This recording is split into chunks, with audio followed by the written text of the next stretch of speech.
Hello everyone, it's Shane Kanto, your Wasteland reviewer, and I'm here to review Resort to Love. And this is a new romantic comedy on Netflix from director Stephen K.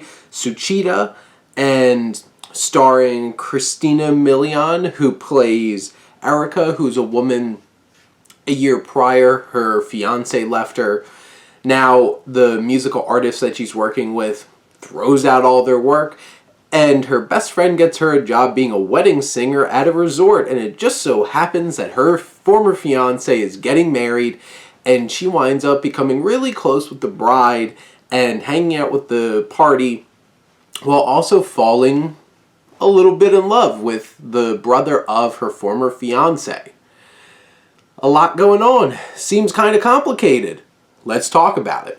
Resort to Love is definitely by the numbers, hits on all of those tropes of different romantic comedies that you've seen. Nothing in particular feels very different. Thematically, I feel like this film's a little bit more open and a little bit more pragmatic than a lot of romantic comedies.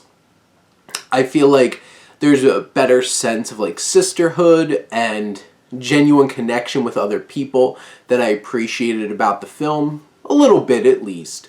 And the cast is a lot of fun. I enjoy Milian. I think she does a really fine job.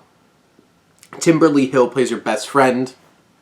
She's some fun comic relief. You have TJ Power, who plays this one guy that works there in the band along with Erica, and he's a great comic relief character. Pharoah plays a former fiance, and Sinqua plays his brother, and they both have good chemistry with Milian, and who had previously done Love Don't Cost a Thing and Be Cool and Man of the House, and she does a really fine job in this film as the lead here. She's charismatic, she has good chemistry, like I mentioned, with both of the King brothers, her former fiance and his brother.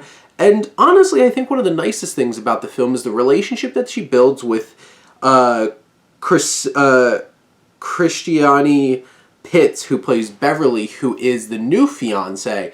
I think they develop a really sweet relationship, and yeah, there's some lying and deceit going on, but as the film progresses, I think their relationship, this budding friendship, is really endearing and wonderful, and I appreciate it. I think it was one of the more special things about the film. You do have Karen Obalam, who plays Janelle, her best friend. She's also fun here, and there's a lot of characters, there's a lot of moving pieces, and you throw in some tension with the one lady who runs the resort, like the manager, who doesn't really get along with Erica. You throw in the king's mother, who shows up and causes some issues, and there's a lot of moving pieces here. Not everything hits as great as you would like it to, but I think there's enough heart and genuineness about this particular romantic comedy that makes it stand out against so many other ones. And I enjoyed this one. I liked it. And, it's an easy watch on Netflix. It's an hour and 40 minutes. It's a breezy watch. I think it shies away from doing a lot of the really obnoxious things that romantic comedies do that make me dislike them. There's nothing about this film that I particularly dislike. I just think it's a bit too by the numbers to be something that I think is a fresh, new take on things, but it does sprinkle some new takes in, makes it fresh enough for you to have some fun with it, including myself. So, if you really like rom-coms, definitely check it out. Honestly, this one might be a nice little thing. Even if you're not a big fan of the genre, you might still enjoy this and get something out of it. But those are my thoughts on Resort to Love. Let me know what you think, and let's talk some movies. But thank you as always for tuning in and supporting your Wasteland reviewer.